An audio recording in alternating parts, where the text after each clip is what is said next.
My name is Hannah, and this And is, I'm Harry.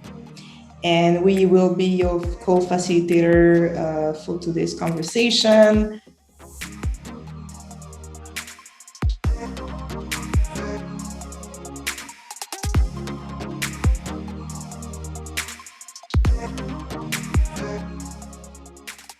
Before we start, we're just gonna do the land acknowledgement like we always do. Here we are in Montreal, Georgia. And I just want everyone to reflect on where you are now. And if you know what's the name of the land, you can put it in the chat, or you can also unmute yourself if you want. I think it's important to know the history. Just for myself, I know that I always try to learn more about like where I am today.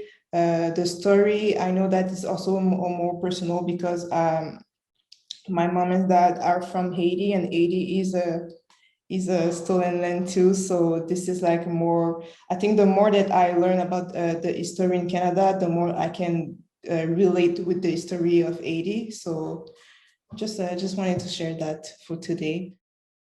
You can go All ahead. right. So with that being said, we're Never Was Average, and for those that not doesn't really know about what we do and who we are, we're basically a community, and we facilitate social change through the power of conversation, community, and creativity. And today we're going to do just that. Just basically experience the power of conversation. Right. So basically, this is a mindful and positive space. And what do we mean by that? Is that it's really a space for you to share, exchange, connect in a positive way. All right.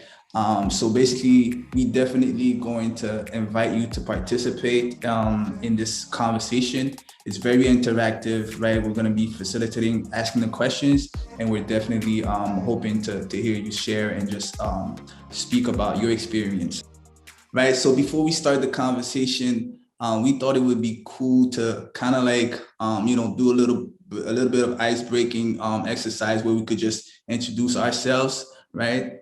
So we just want to take basically just 5 minutes to connect you with another person. Just introduce yourself, your name, maybe where you're from, or you could just, just share one thing that somebody should know about you, something cool about you, right?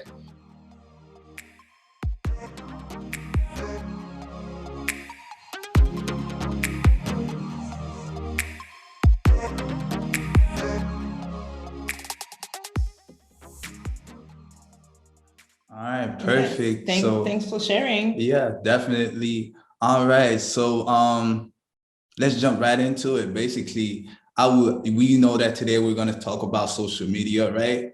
And basically, first off, we just want to know like what's your favorite social media at the present moment, and why?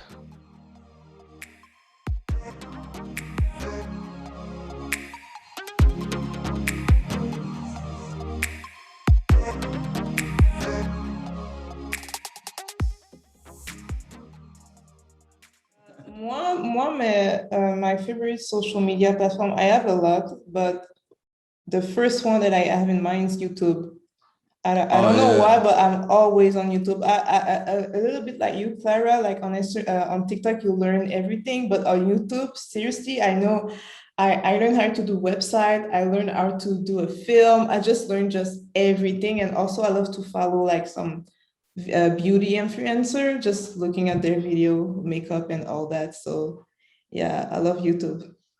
Yeah, and for myself again, like I mentioned earlier, Instagram for me is just my go-to social media app. Just because like it's really all about like visuals, images, like I don't have time to write like long captions and stuff like that. You just take a picture, a picture's worth 1,000 words, right? So I just post it on there. And also it's just getting all the different like opinions from different people. I think it's the best tool right now as far as like social media app, you really get like it's like the jack of all trades to me.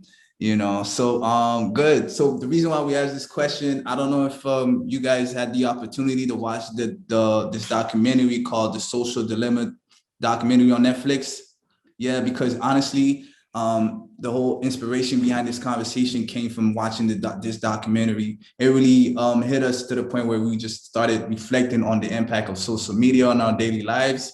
So it was like, no, we need to talk about it and just, really see like, how is this impacting our behaviors and, the way that even our perception in general, right? So what we want to do is we're going to show you a quick excerpt of the documentary so we could at least like have a starting point for this conversation. And then after that, we definitely advise you to go watch it after the conversation whenever you have the time to do it. When you go to Google and type in climate change is, you're going to see different results depending on where you live and the particular things that Google knows about your interests. That's not by accident, that's a design technique. What I want people to know is that everything they're doing online is being watched, is being tracked. Every single action you take is carefully monitored and recorded. A lot of people think Google's just a search box and Facebook's just a place to see what my friends are doing. What they don't realize is there's entire teams of engineers whose job is to use your psychology against you. I was the co-inventor of the Facebook like button. I was the president of Pinterest, Google, Twitter, Instagram. There were meaningful changes happening around the world because of these platforms. I think we were naive about the flip side of that coin. We get rewarded by hearts, likes, thumbs up, and we conflate that with value and we conflate it with truth. A whole generation is more anxious, more depressed. I always felt like fundamentally it was a force for good. I don't know if I feel that way anymore. Facebook discovered that they were able to affect real-world behavior and emotions without ever triggering the user's awareness. They are completely clueless. Fake news spreads 6 times faster than true news. We're being bombarded with rumors. If everyone's entitled to their own facts, there's really no need for people to come together. In fact, there's really no need for people to interact. We have less control over who we are and what we really believe. If you want to control the population of your country, there has never been a tool as effective as Facebook. We built these things and we have a responsibility to change it. The intention could be, how do we make the world better? If technology creates mass chaos, loneliness, more polarization, more election hacking, more inability to focus on the real issues, we're toast. This is checkmate on humanity.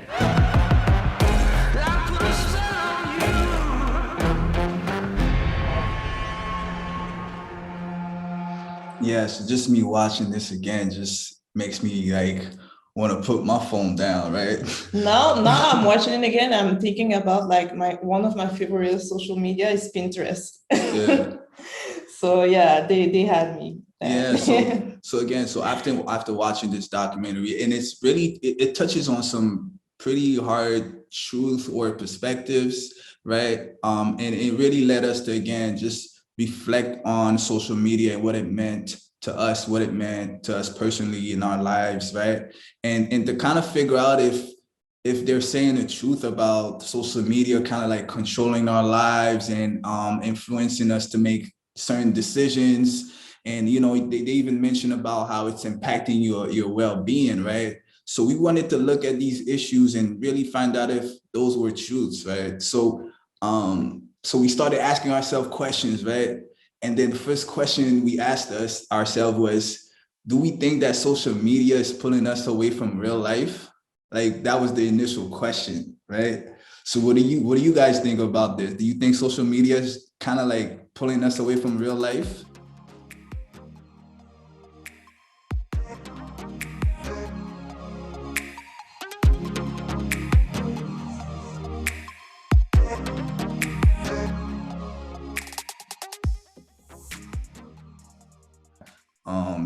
Yeah, I think we're kind of like, we're able to position ourselves or present ourselves in a certain way and kind of like, I don't want to use the word alter, but kind of like curate the perception of us or an image, right? Yeah. Because you get to decide if, that picture makes it to your feed or not, right? Mm-hmm. Yeah, like definitely. Like I know that for myself, like my Instagram is super curated. Like I want to post what I'm working on, but like a little bit like you, Clara, like my intention is not to bring more negativity, right? I want to uplift people with what I post, but I know that with the perception of someone that's looking at my feed, they will think that everything is good and the life is like perfect and I'm living in this world, but at the end of the day, I'm still living, but I just don't post everything because I don't use social media. I don't post like what I eat, what I do, I don't really post that. So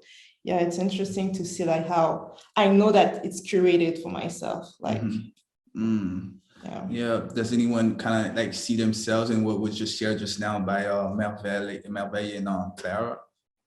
Or do you have another experience when it comes to social media?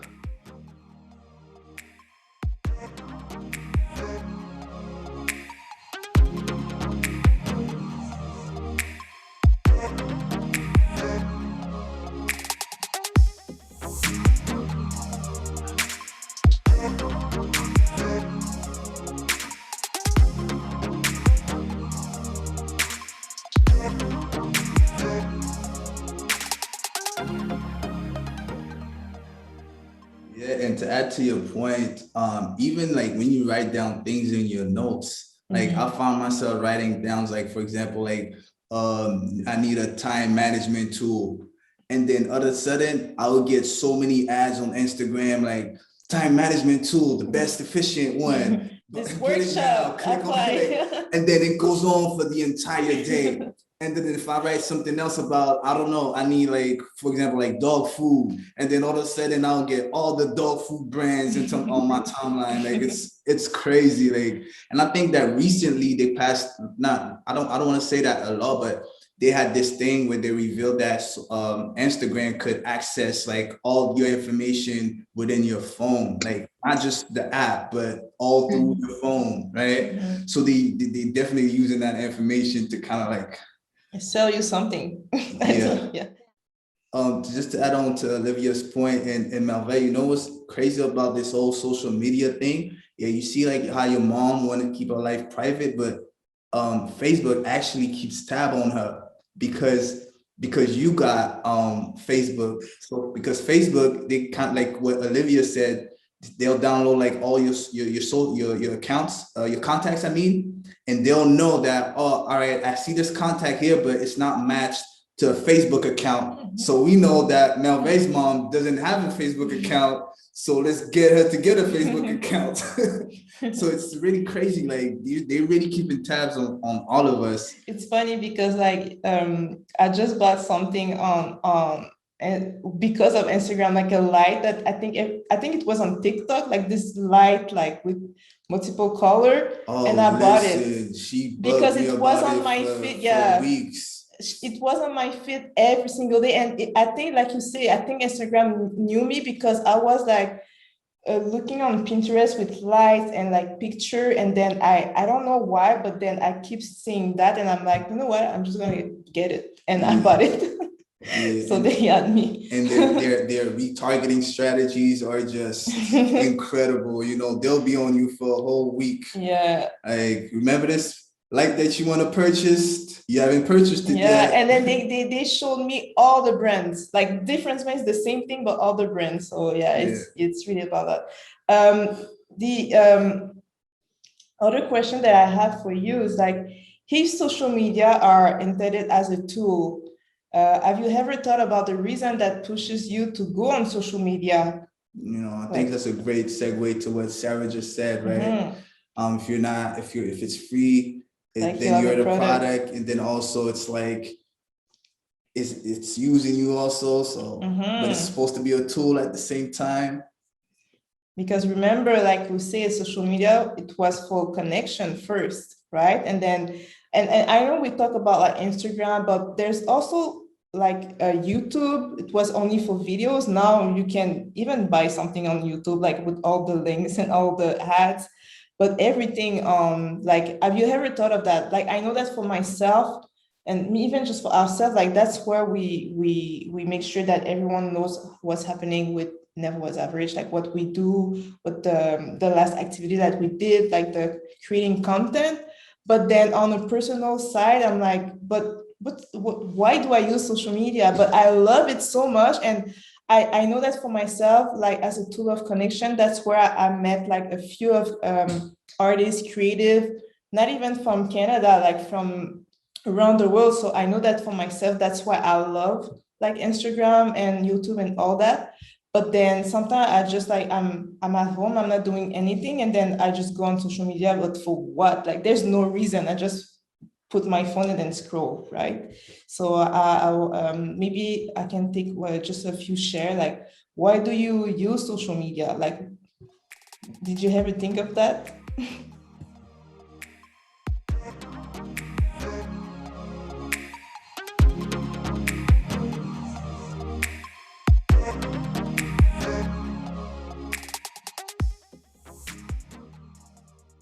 Procrastination equals social media. I always say that. Yeah, and it kind of like what Olivia said, like what you like is what you get, basically, you know. So just to give us a kind of like a point of reference for a definition. So first, a social network algorithm is an algorithm making it possible to optimize the display of publication on a user's feed, and it's really according to their supposed interests.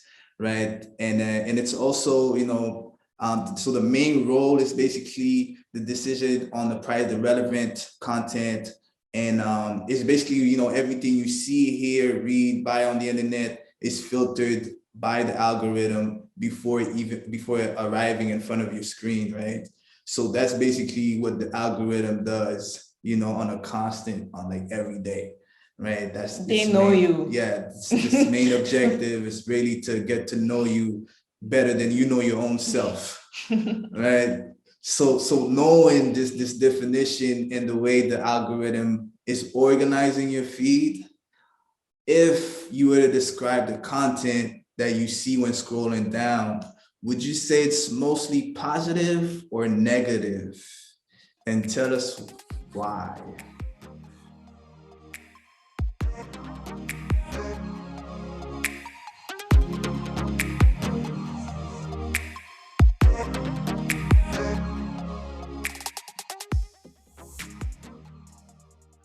Anyways, yeah. But you know what? I think it also has to do with the fact that social media has programmed us to get confirmation instead of starting a conversation. Yes. So you post things to get confirmation. Or to get a like. Yeah, like which is a confirmation. Every time someone likes or comment a positive feedback, it's a confirmation to you. And anyone that goes against something or question your content, you get on the defensive side of it, and it's like you want to defend yourself and react to it in a negative way, right? And that's where we lost like the meaningful connection, because if it was in person, you could have like this conversation. Yeah, like how can we connect if we can't have a dialogue or a conversation about anything? Yeah. So sometimes I ask myself, like, what's the point of people sharing if they don't want to have the feedback, right?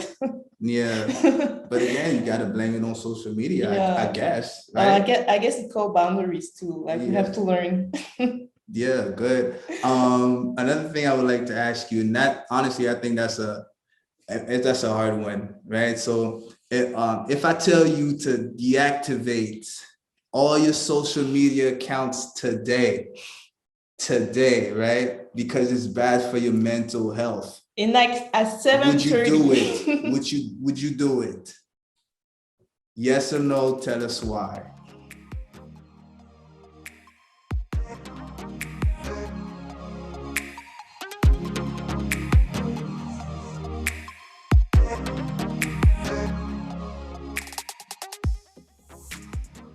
Thank you, all of you, for sharing. Those are great perspectives.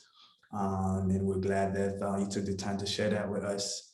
All right, so with that being said, let's move on to the next Yeah, part well, of the conversation. so basically, it's the Unfortunately, last part, and I don't think we have enough time to answer that question. But I want you to think about like, and maybe you can take a few minutes just to write down if you have like your cell phone or maybe just a notebook or something, just to write it down. Like, how can you use social media wisely and mindfully? I know that a few of you here tonight shared a few tips on how you use it, but let's like really think about it, like how can we like be really like mindful on social media, like why are you using social media, and then maybe like stick to it. So you can maybe wrote down like maybe a few points, maybe one or two or five, depending of your reason, and this will be your intention.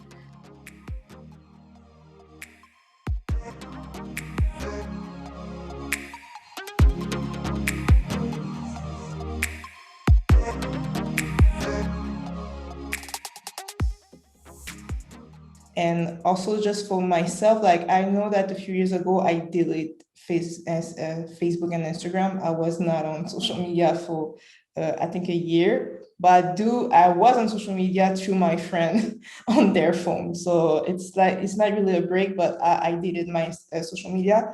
But then now there's a few tips that I learned on how to be mindful, and I want to share it with you, and then maybe it can help you. So the first one is think about your intention before you open an app. So it could be Facebook or Instagram or whatever. Like, think about it. Like, what's your mood and what's your intention?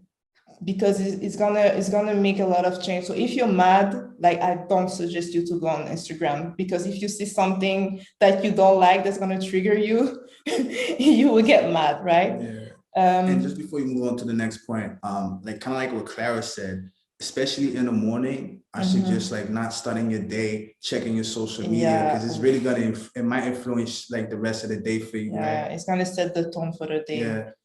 Or at least if you have a feed that is only positive quote, maybe it's a good thing, but yeah, not the morning is not the best thing. Second one is remember that what you see may not be the reality. Like I said, I curate my platform, I create my social media. So it's not that it's not the reality, but like everyone that do social media, like you said, they want to show something positive, or maybe they want to show something else, but like they thought of it, right? So we have to be aware of that. Another one is be authentic, be real. And when I say that, it's like really like, I think just to come back to Raphael, like if you want to put the picture of the bird, like just do it. Like it's your feed, like it's not anyone's feed. So be authentic, be yourself. Like you could block the comments. Yeah, you can could block. deactivate the comments. Like another one that I think like to be like more connected, don't scroll, don't go on Instagram or whatever the platform and just scroll. Like be mindful, like interact with people, like maintain that relationship. Because sometimes we forget, like we see picture of our friend, but we don't take a few moments to say, hey, what's up? It's been a long time. So I think like we should do that more often. So at least we know that when we go on this platform, there's something that you were looking forward to. I try to do it too sometimes, like when I see something and I remember her and we didn't talk that much. So I do that. And then another one that I think everyone should do, even like when we're gonna close in 2 minutes, if you want to avoid the negativity or that something that someone that triggers you, I really suggest you to unfollow. Yeah, have a feed like Mel. Like do a cleanse. Melvay's feed is the go-to feed. Yeah, nothing but positivity. And unfollow, or maybe like if it's your friend and then you don't like what they share, just mute them. Like you are in charge of your feed technically, so you can remove them, you can unfollow, you can do like me on Facebook and just like unsubscribe to everyone. But at least like you will not feel guilty. And also it's your feed. So if for you, like, I think that's the best decision to do, like the best thing to do seriously on social media, because it's not real, right? So that's my few tips. So if you have any other tips, you can write it down in the chat.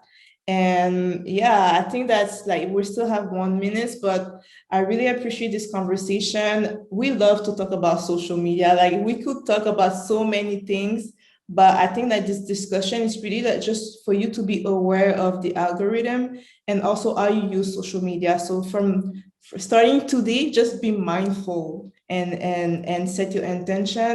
And thank you for attending this conversation. Before we leave, we just want to let you know that we have a last conversation next month, and we're going to talk about identity, another favorite subject that we have.